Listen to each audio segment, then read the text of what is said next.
supply for their own. Wala tayong magawa niyan. Kung tatakbo man ito ng ilang taon, it could run until heaven. Ito ang ano nila. It could run until heaven's time. Ibig sabihin, panahon ng mamatay lahat. Wala talaga tayong magawa. So, yan ang I hope that we have answered your questions. Charles, you have a report. Can give us also sa bakuna. Mr. President, Senator Bongo, fellow cabinet members, mga kababayan ko, magandang gabi po sa inyong lahat. At ngayon pong gabi ay magkakaroon po tayo ng update sa ating current COVID response and vaccine rollout. Mr. President, sasama ko na po yung COVID response kasi tumataas po ang kaso po natin at sa pamumuno po ni Secretary Duque, marami po kaming ginagawa po ngayon para mag-increase ang ating mga bed capacity po. With your permission, Mr. President. Right. Next slide, please. Next slide, please. Sir, ang i-discuss po natin po ngayon, mahal na Presidente, ay yung government current trust during our ECQ at saka yung MECQ control. So, ginagawa po natin ito nung nagkaroon tayo ng ECQ in order to increase our capacity. And then, bibigyan po din natin na update ang ating mamamayan sa rollout and deliveries and yung short presentation ng private sector contribution. Kasi yung private sector po, nagko-contribute po sila para ma-expand po yung capacity ng mga hospital. At the same time, tutulungan po tayo sa pagbabakuna. Next slide, please. Sir, Mr. President, nagpapasalamat po ang mga ospital at saka po yung private at saka mga LGUs, private at saka public hospital dahil kasi po first time po na nangyari na napakalaking babayaran po ng PhilHealth na more or less 10 billion. Sir, maraming salamat po at kinausap niyo po si President Atty. Giran. At tuwan-tuwa po ang NCR Plus at saka po si Senator Bongo, si Secretary Duque at saka si Almidea po talagang yung instruction niyo po na talagang magkaroon po ng collective decision sa pagano po ng PhilHealth ay napakaganda po dahil kasi po yung pagbayad po ng PhilHealth ng more or less 9.577 billion for NCR Region 4 at saka Region 3 ay nangako po sila na mag-expand po sila ng kanilang mga ICU beds. At nangako po sila na mag-expand sila ng 164 po na ICU beds. At mag-o-open po sila ng mga additional wards and beds na humigit kumulang po na 1,157 beds for moderate and severe. And then also, sinasabi nga po nila, nagkaroon po ng halos nung mga weekends at saka nung last week. Tuloy-tuloy po yung meeting ni Secretary Duque at saka Secretary Vince at saka nila ES at saka nila Senator Bongo sa mga hospital owners at talagang nagpapasalamat po sila sa inyo, mahal na Presidente, dahil kasi talagang ang laki po na tulong kasi they are bleeding and ang laki po ng laki pong tulong sa resources po noon. More or less 60% po ng kanilang mga valid claims ay mabibigay na po sa kanila. Ang tagal po nilang inintay po yung last year tsaka pakaan po ngayon, kaya tuwan-tuwa po sila nung maibibigay na po yung mga cheque para po sa kanila. And then makapag-hire na rin po sila ng mga additional staff. Next slide, please. At saka ang ating mga NCR LGUs, kasama rin po sila na nabibiyayaan dahil kasi po yung mga tinatawag natin mga LGU hospitals ay nabigyan din po ng mabibigyan din po ng PhilHealth. At ito po ay nangako rin po sila na yung mga city ng Quezon City, Taguig, Caloocan, Manila, Pasay, Valenzuela, San Juan, Navotas, Parañaque at Makati have initially committed na magkakaroon po sila ng additional 30 ICU beds para sa ating mga critical patients. And also additional 1,350 regular COVID beds for moderate, mild, and asymptomatic. Next slide, please. Yun po, yung sa expansion po na yun, ay talagang kung titingnan po natin, nag-compute po kami nila Secretary Duque at saka DOH po, sir, kung ano po yung gagawin natin sa expansion. So kung titingnan po natin sa ngayon, may more than 100,000 na po tayong active case. And normally 2% po nun ay severe at saka critical. So we will be needing 2,000 beds for severe and critical. Sa ngayon po, ang current inventory po natin ay 1,395 ICU beds. So nangangailangan pa po tayo ng total na 605 ICU beds. So ito po yung pangailangan po natin. At talaga pong sinususugan po ni Secretary Duque na sila Secretary Villar, Secretary Vince at saka yung ating mga DPWH ay talagang ini-increase ang capacity po natin. May I interrupt? Allow me to interrupt. Ito bang mga the purchase of beds,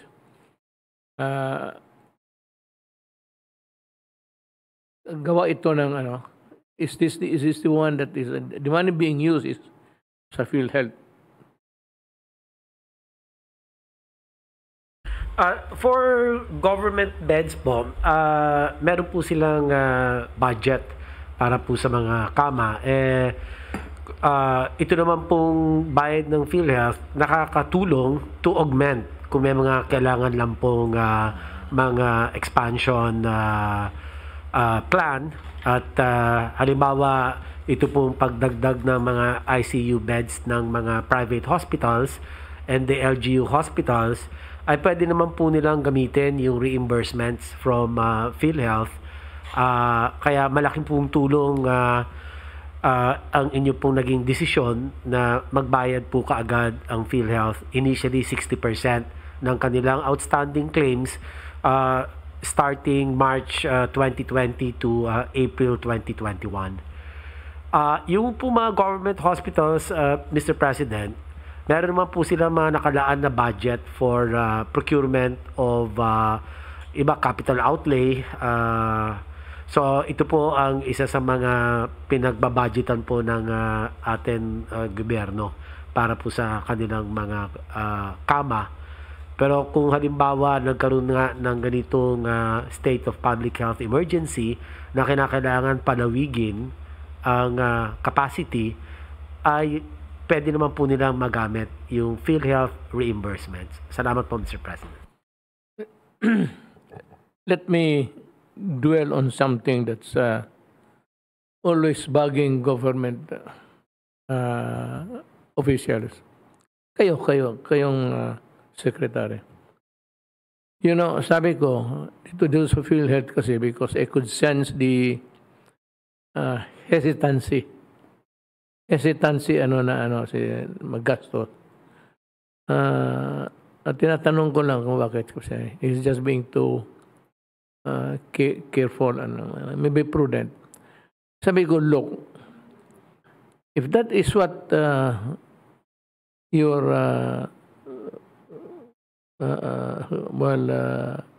style of managing the affairs, sabi ko, hindi talaga tayo magkaroon ng himaya nito. Kasi, ang alleluia. Kasi I sense that medyo careful lang rin si...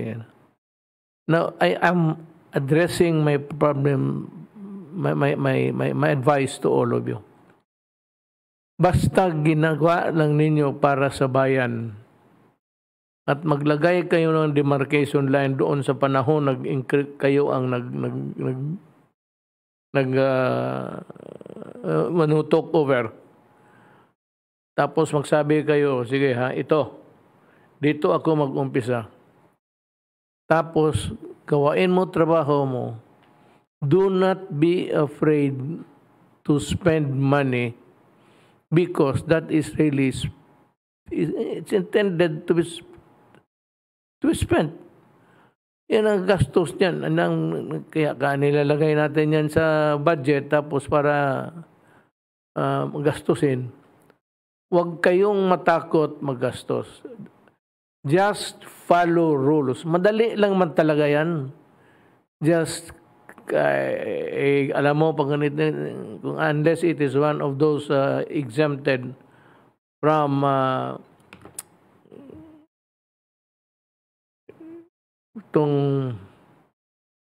exempted from the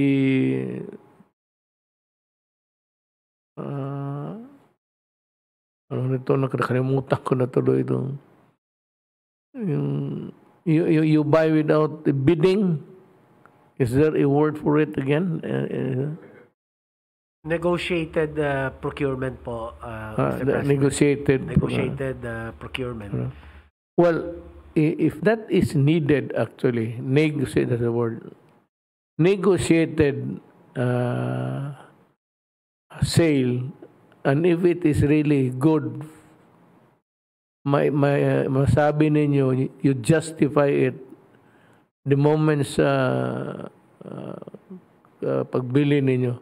Huwag kayong matakot maggastos. Nandyan ako sa likod ninyo. And I will vouch for you if the transaction is legal and right. But if it is wrong and there's money involved, ay putang ina, magkakagano tayo dyan. Pero huwag kayong gumastos na gastusin ninyo yung kailangan ninyo. At you might want to address your letter to me. Mr. President, I'm buying this because we need this. Mr. President, I'm buying this because we're always at the receiving end of criticism that we do not have it. So you are buying it in advance. Kung bakit na in advance, wag hindi ako maghintay ng another round of criticism that you do not have the. So if the pandemic is there and the beds are intended to be rolled out whether as sale or sabi ko kay Giran, huwag kang magtipid. Hindi ito panahon sa tipid. Ilarga mo lahat yan na kailangan ng tao. Baski hindi pa kailangan, lagay mo lang dyan. Total, aabot rin yan. Na ngayon, pagdating ng panahon, bakit ka nagbili ka ng sobra? Bakit? Is there a way of knowing how many or how few ang tamaan ng COVID ngayon? Sir, can we continue po, sir? Sir, actually, sir, ito, sir, namin, yung projection, sir, natin, 2%. Immediate po ito, sir. Pero yung legacy natin, sir, na talagang i-prepare natin yung ating healthcare facilities. Meron din kaming projection, sir, ng 5%. So, initially, ang sir, natin, for the purpose of preparing our healthcare facility during MECQ, ito po, sir, target natin 600 immediate. Pero ang sir, natin, kailangan dagdagan talaga po natin para maging resilient tayo. Mga 2,000 ICU beds po talaga. Dagdagan mo? Opo. Ngayon na. Pero sa ngayon po, sir, ito muna ang target po namin dahil kasi marami pong requirements sir, sa mga tinatawag nating medical staff. Next slide, please. Sir, ito, sir, ang ginagawa, sir, namin ngayon na Sec Duque, Sec Beans, at saka lahat na sir, natin, isolation SAR, si Sec Villar, and also yung DepEd, tumutulong na rin po. So, ito po, isa-isa po namin, non-line item po, Mr. President. So, una po, sir, yung 110 beds na ibigay na po natin. Si Senator Bongo po ang nag-turnover doon sa Quezon Institute. And then, meron tayong inano po ngayon, kahapangina, si Yusek Vega po, sir, ini-expect niya na po yung National Center for Mental Health.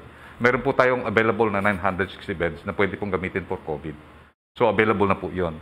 And then, si Mr. Dante ang Manila Times, nag-volunteer po siya, meron siyang 300 beds. And then also sa New Clark City, meron pong another 165 beds. And then sa iba Makapagal Terminal, meron 200 beds. And then sa Bataan Port, and then also yung yung inyong directive sa amin na huwag natin pababayaan ang healthcare workers ng ating mga big hospitals. So nag-produce din po tayo ng 280 hotel beds para po sa PGH, East Avenue, NKTI, Kidney, at saka yung Lung Center. And then ginagawa na po natin ngayon ang DPWH na malapit na po matapos po yan, yung 20 dialysis beds doon sa NKTI, care of DPWH. And also meron din po tayo na baka ma-inaugurate din po natin this coming May, yung 88 beds ng modular hospital sa Lung Center of the Philippines. So total po, meron po tayong, magkakaroon po tayo ng 1,178 moderate severe beds and meron po tayong 1,045 for mild and asymptomatic. Next slide, please. Sandali.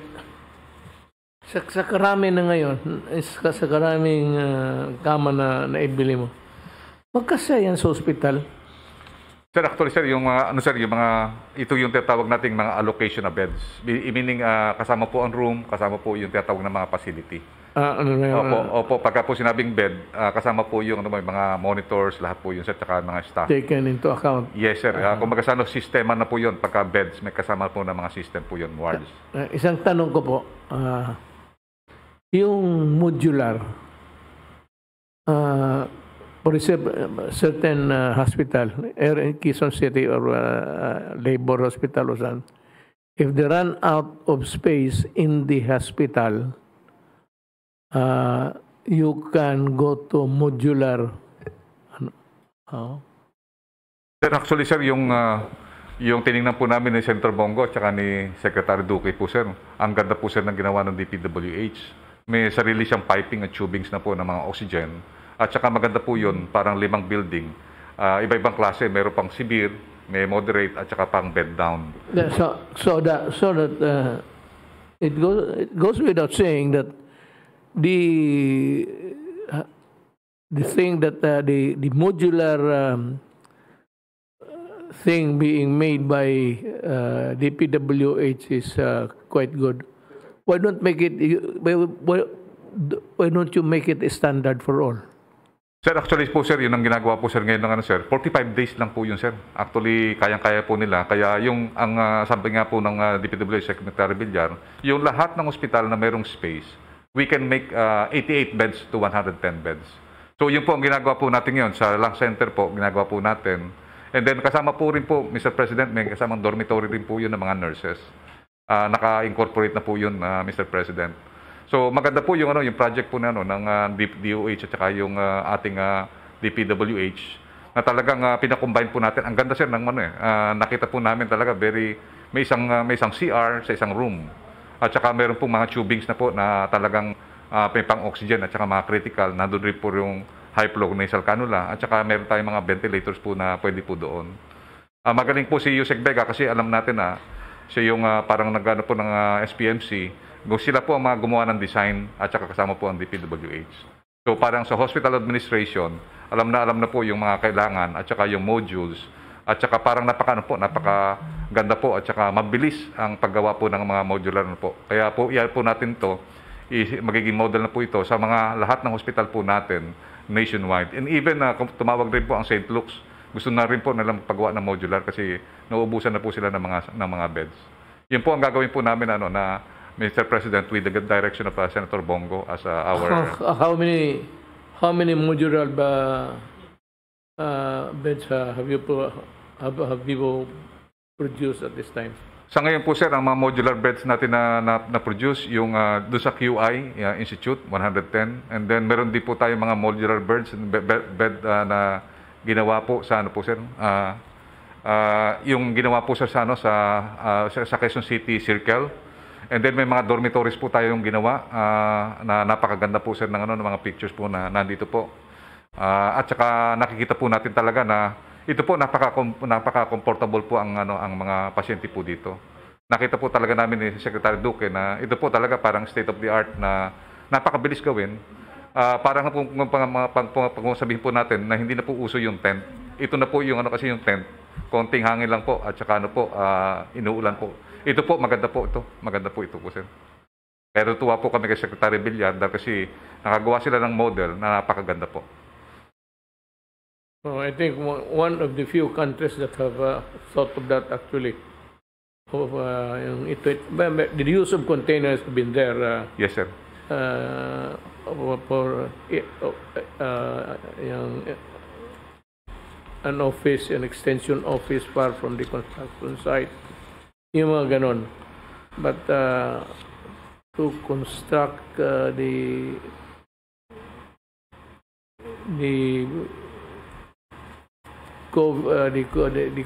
COVID beds from yung natin, medyo maganda ang labas niyan. Bakit kayo nakalinya dyan? Balik kayo sa What are you doing?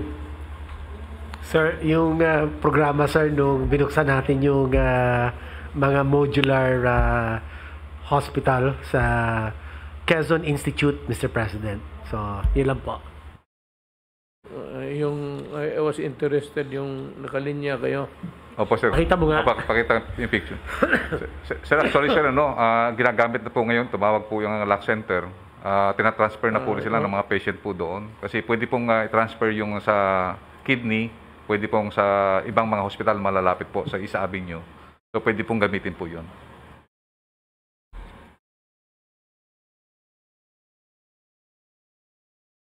Kay Rolly ako. Tapos ka na? Not yet? Yes, sir. Sorry, sir. Say, go ahead.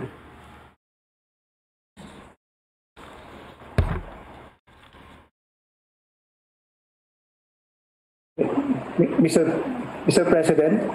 Yes. Ano ba? Ano?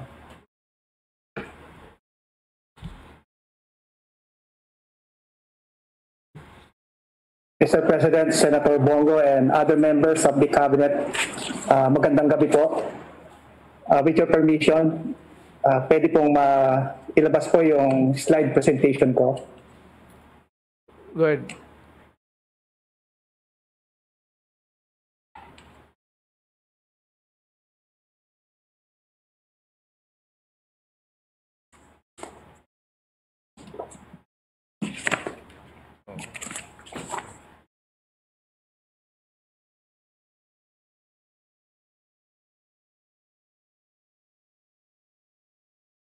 Secretariat, can you show my slides?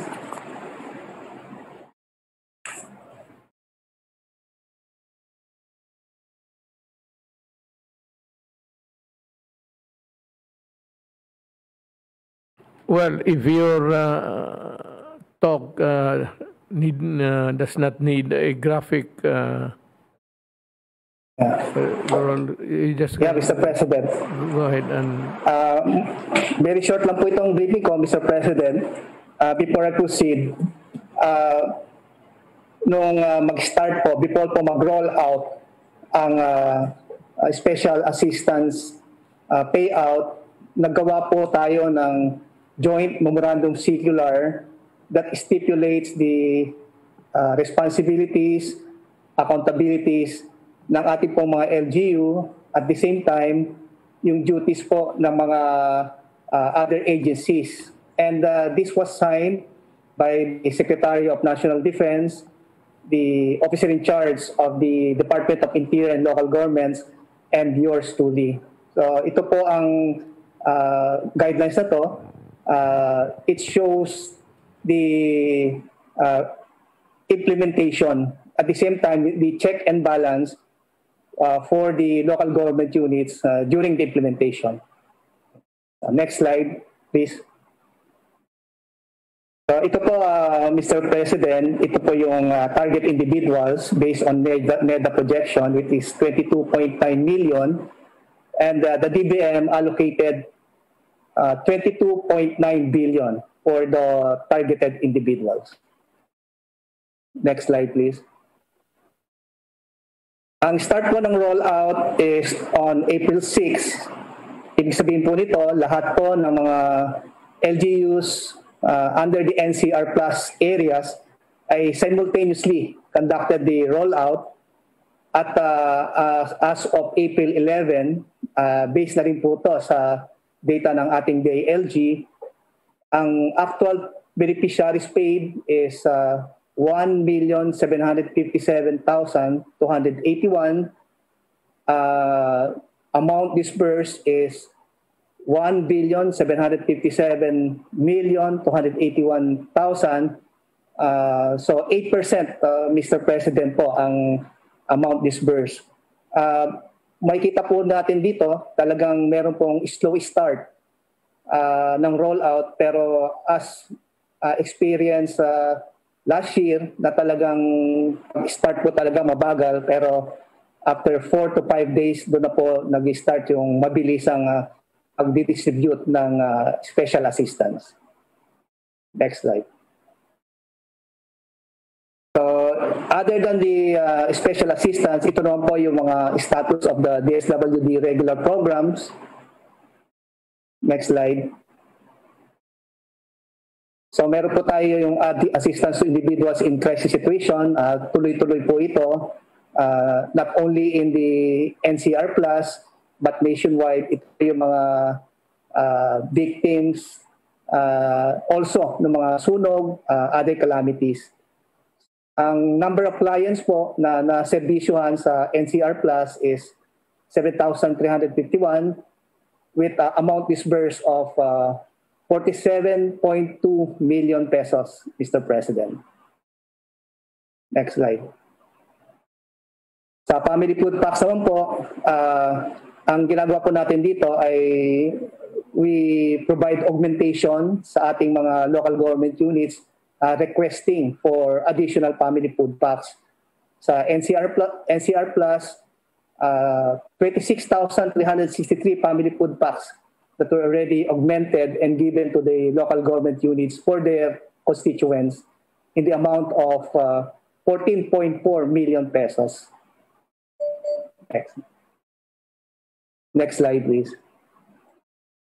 Status of standby funds and stockpile. Ang standby funds po natin, kasama po yung nandito sa central office, we have an amount of 526.9 million intended for the NCR Plus areas, at the same time in other regions. Dito rin po natin kinukuha yung quick response fund, and kaya po kung sakaling pumutok po yung Taal, which is showing signs of eruption, ay dito rin po natin kukunin yung budget to assist yung mga affected individuals and families.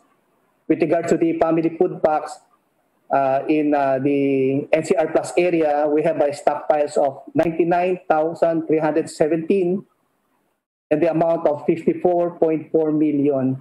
Ito pong family food packs natin, tuloy-tuloy po ang repacking natin dito. Ang guidance ko po sa ating warehouses na pag mayroong mga LGU na nanghihingi, immediately we provide them with the family food packs.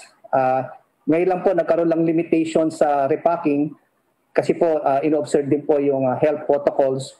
In a normal situation, pwede po tayong mag-repack ng 50,000, but considering with the ECQ or MECQ right now, nalilimit lang po tayo sa 20,000 family food packs per day. Next slide. So, Mr. President, dyan po nagtatapos ang aking presentation as what the DILG, DND, and the DSWD are doing. Talagang minomonitor po natin yung distribution.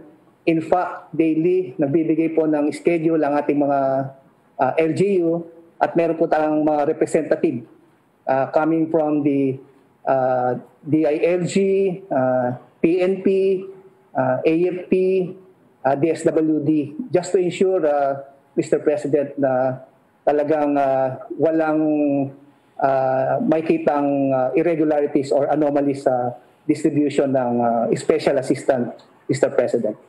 Salamat po. Yung isa sa lang sana ang tanong ko sa iyo was the last time we talked, I asked you to establish the safeguards of the distribution of the itong tulong. There's a term for it. Yung bagong tulong na binibigay ng mga local government units. Have you made some or whatever ma-check ninyo kung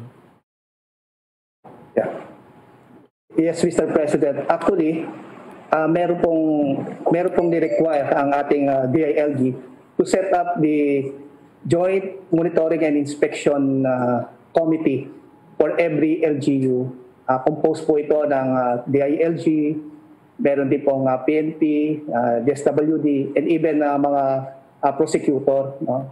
So, ang purpose po niyan, tinitignan nila kung paano yung pagbibigay ng ayuda ng ating mga LGU. Ang pinaka-importante po dito ay ni-require din po ng ating DILG na mag-set up ng grievance and appeals committee for every LGU and even sa level po ng barangay. So, ibig sabihin, kapag meron pong mga complainant, immediately pupunta po sila sa grievance and appeals desk or even help desk at doon nila sinasabi kanilang problema. May mga nakakarating po sa amin na if in case may mga complaint, yung dating naging arrangement po natin sa DILG ay in-inform natin ng DILG, and ng DILG, they conduct the investigation and file appropriate case once na substantiated ang evidence do sa allegedly na local government officials or any officials of the LGU na nag-commit ng irregularity sa Mr. President. That was really the whole thing that I was asking is how the DILG is putting up barriers against corruption. Sagot mo naman. So thank you very much. Nakita ko si Sinas. Muna ka. Sige, sir. Sige po, sir. Good evening, Mr. President, Mayor Rodrigo Roa Duterte, to the cabinet secretaries, head of agencies, and fellow workers of the government. Good evening po. These are the sequence of my presentations. It will cover the interventions of the PNP, result of enforcement and implementation of the enhanced community quarantine, and the transition from ECQ to MECQ, and the PNP situation updates. Next slide po. Next, sir. Mr. President, please allow me to present to you the PNP's actions on ECQ in the area of NCR plus bubble area. Next slide, sir. Next. AITF Resolution number 6106-A has placed NCR, Bulacan, Laguna, Cavite, and Rizal under ECQ from March 29 to April 11, 2021. Now, starting April 12 to April 30, 2021, we are now on MECQ. As an offshoot, the PNP has established a total of 71 quarantine control points or QCPs around the NCR Plus with personnel complement of 973 from the 3 police regional offices in the area affected. Personnel deployed to QCPs ensure that only APOR are given access to and from a certain area to address the surge of COVID-19 infection. Next slide. Pakibalik po. Pakibalik muna, sir. Internal law enforcement checkpoints were also established in the NCR Plus area to conduct law enforcement operation in relation to the implementation of the ECQ and MECQ now. A total of 189 checkpoints were established with a total of 1,736 personnel deployed daily to pursue this mission. Next slide. Aside from the deploying personnel to man QCPs and law enforcement checkpoints, the PNP also dispatched social distance patroller equipped with yantoks in places of public convergence such as market, transport terminal, post physical distancing, a 1 meter distance between persons, and other related safety protocols aimed at further ensuring compliance to the minimum public health standard. Next slide. In compliance with the DILG, DSWD, and DND Joint Memorandum Circular Number 1, Series of 2021, or the Joint Implementing Guidelines for the Distribution of Financial Assistance to NCR Plus under ECQ, the PNP has also deployed a total of 1,860 personnel during the distribution of ayuda to secure the LGU and DSW personnel and to maintain the safety and order in area where the ayuda are being distributed. Next slide. Next slide. Next, sir. To ensure public safety and security during the implementation of the PNP COVID-19 deployment and vaccination plan, and in compliance with the PNP National Deployment and Vaccination Plan Caduceus, we have deployed a total of 14,942 personnel all over the country to provide security during the transport of the Sinovac and AstraZeneca vaccines. We have also implemented the Libreng Sakay program, utilizing, next slide please, utilizing all available vehicles to ferry stranded essential workers and APOR from their place of work to the designated drop-off areas. To date, we have accommodated a total of 31,000 individuals, employing 7,300 PNP personnel and 2,889 vehicles nationwide. I must congratulate you for this. Thank you, brother. I'll reserve my comments later. Go ahead. Next slide, sir. The next slide will show the result of our enforcement operation during the ECQ from March 29 to April 11, 2021. Next slide. As of April 12, 2021, a total of 52,745 cases were recorded from the start of the implementation of ECQ. The most violated public health standard is the non-wearing of face shields, with a total of 26,939 violations, or 51.1%, followed by non-wearing of face masks with 14,122 cases, or 26.8%. 341 of violations on mass gatherings were recorded, while 4,720 cases were recorded for violation on social physical distancing. 6,600 cases were recorded on the violations of RA 1132 or the mandatory reporting of nutriable disease and health events of Public Health Concern Act. Likewise, next slide. The implementation of the unified curfew in the bubble area recorded a total of 38,715 personnel accosted. Said violators were either warned, involving 22,000 cases, fined 14,274 cases, while 1,483 of them were recommended for community service. Most of these violations, representing 31,168 or 80.5%, occurred in NCR. Next slide. Transition from ECQ to MECQ. Next.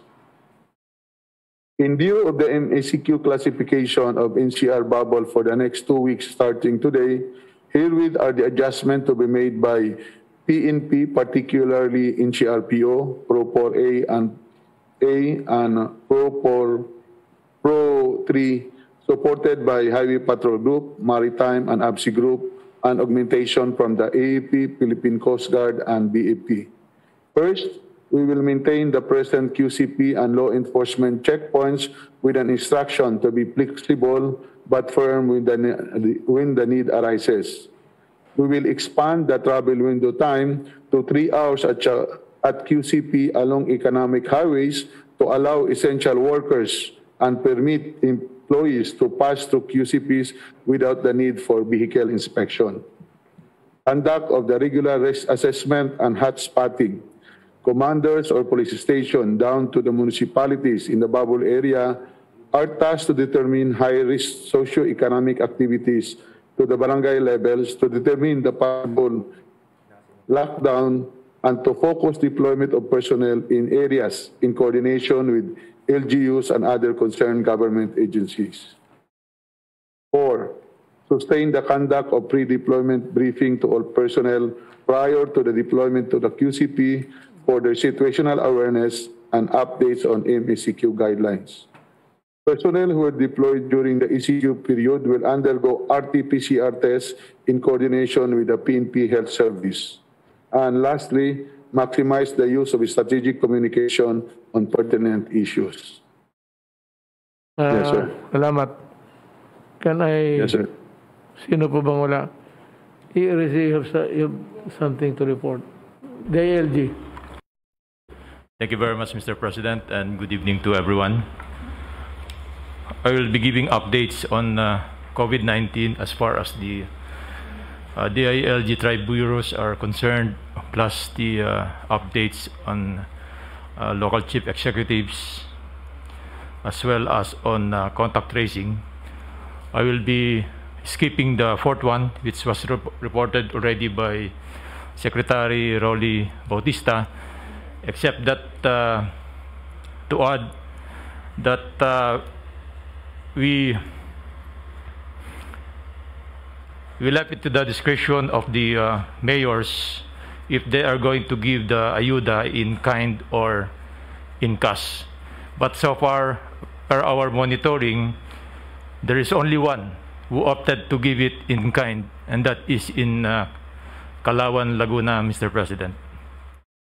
And then so far, there are no complaints that we are receiving, because it's very easy to monitor and account, since these are being given in cash at 1,000 per individual.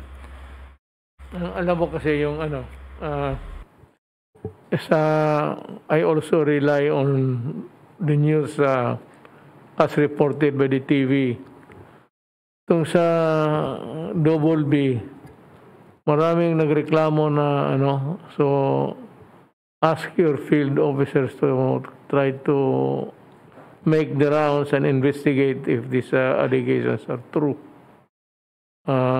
Sabi ko na nga, pero kung sabi mo nga as of now malinis, then I'll take it. But with an added caveat that continue to monitor and to your field officers kung wala naman akong I do not have any reason to doubt the mayors, lalo na mga lalaki.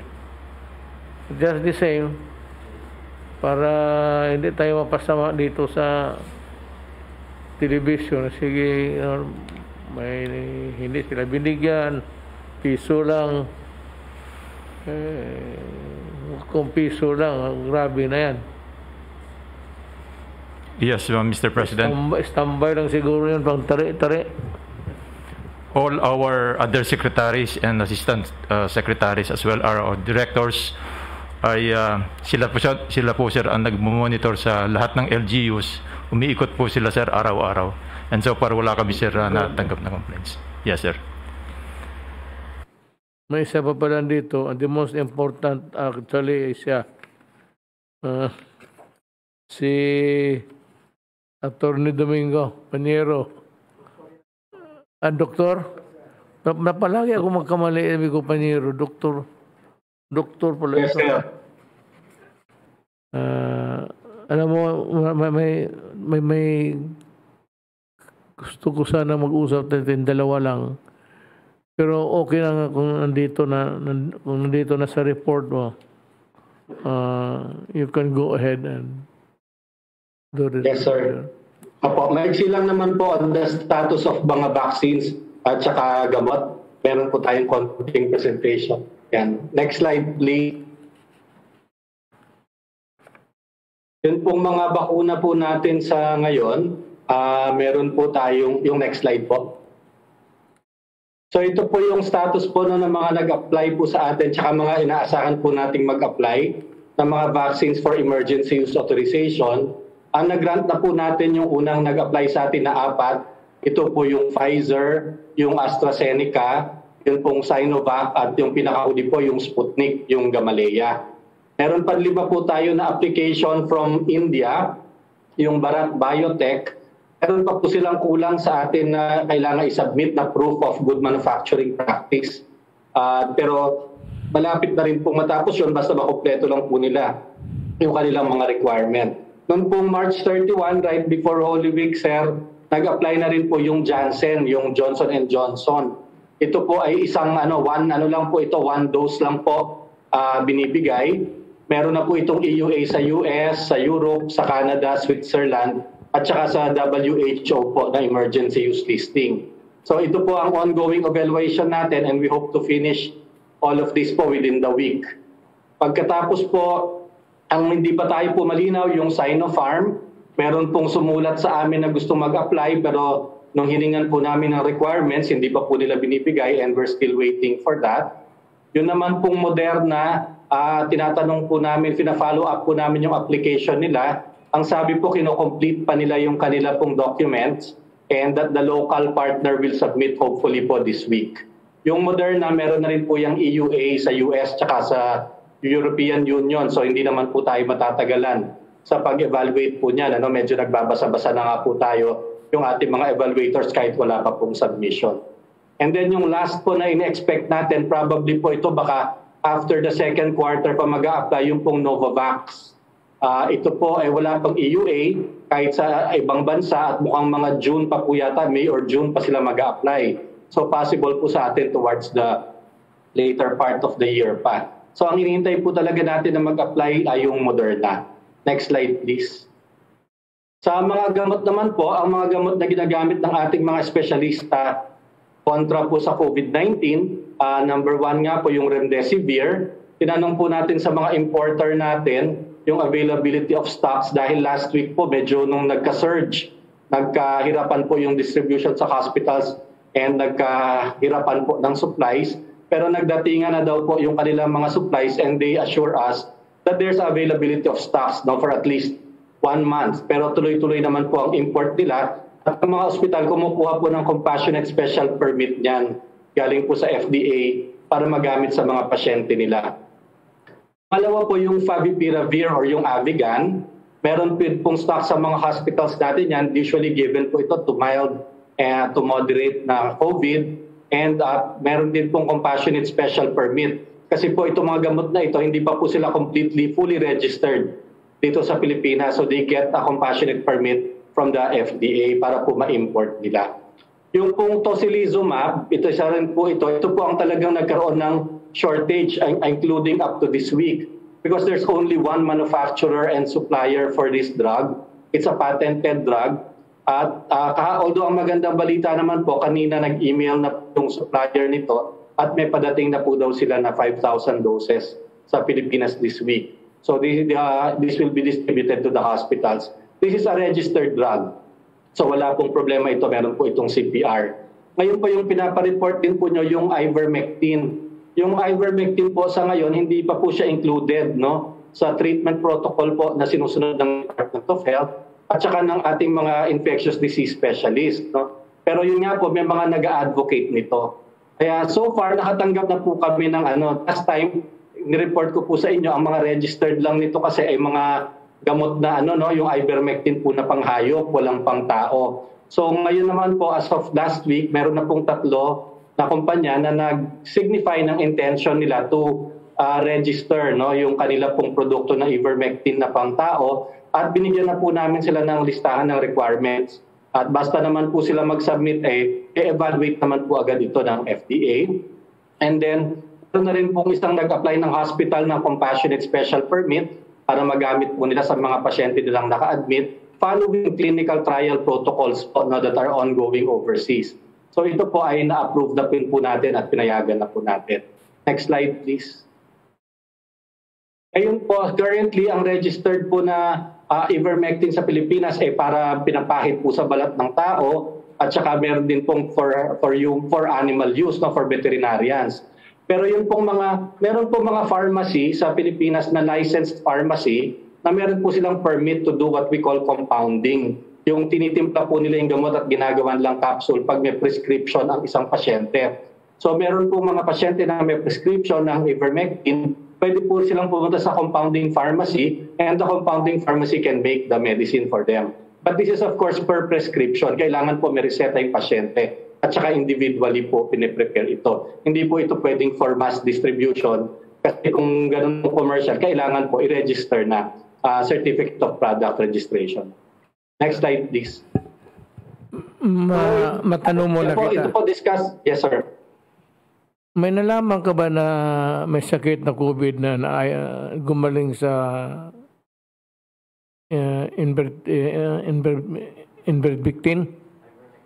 ivermectin? Marami po kasing nagkiklaim na ito po ang nagpagaling sa kanila. Kaya lang at the same time, marami naman din po sila kasing ibang gamot na iniinom. Kaya po ang sinasabi ng ating mga espesyalista, hindi naman natin masasabi na ito yung nagpagaling sa kanila at na medyo kulang pa po tayo ng ebidensya. So marami naman pong ongoing na clinical trial sa buong mundo at hinihintay po natin ng resulta yon. At ang sabi nga po ng DOST, hindi naman tayo kailangan ng gumawa ng clinical trial dito. Hintayin na lang natin yung mga final results. Ito pong mga clinical trial that are going on right now. Tama, because I think that medicine is for animal use. Well, yun pong sa ngayon, opo. Pero meron din naman po talagang pang-tao dito. Pero it's really po anti-parasitic. Para po sa mga bulate, para po sa mga skin infestation. Doon po siya na-design. Hindi po siya originally designed as an antiviral. Ano na? Are you true? Yes, sir. Opo. So, list of Philippine Drug Enforcement Agency, PDEA, personnel dismissed from service. Joselito Ramos, Intelligence Officer, grave misconduct for testing positive for drug use, dismissed from the service. Ray Olfato, administrative for testing positive for drug use, grave misconduct. Itong si Dennis Maria Mercado,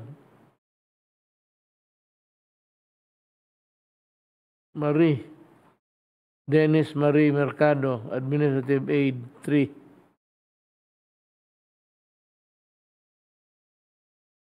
Grave misconduct, conduct prejudicial to the service. Babae ito. George Bariso, prison guard 2, tested positive for drugs use, dismissal from the service. Puro ito, taga-PDEA na may tama. Bakit nagaganito? Well, anyway, yun lang ho. Ganun man ang payo namin sa inyo, the same, yung dumistansya ka sa mga tao na alam mo na may COVID o kaya yung hindi mo alam may COVID, mas lalo na gano'n ka ng mga distancing and the mask and the itong sa face mask at itong sa covering, face cover. Those are the things that would really greatly help you in your quest for a healthy life. At this time, that is really a must for everybody. So mga kaibigan ko, kailangan ninyong maniwala. Hindi dahil sa gusto namin na may MECQ kayo, ECQ kayo o i-presuhin kayo lahat. Much as we hate it actually, doing it, we have to because on our shoulders for the lap of the grave responsibility of seeing to it that the nation is safe. You would notice that halos lahat dito, hindi naman doktor pero may papel kaming dinadala sa aming trabaho. Maraming salamat sa inyong pagkikinig.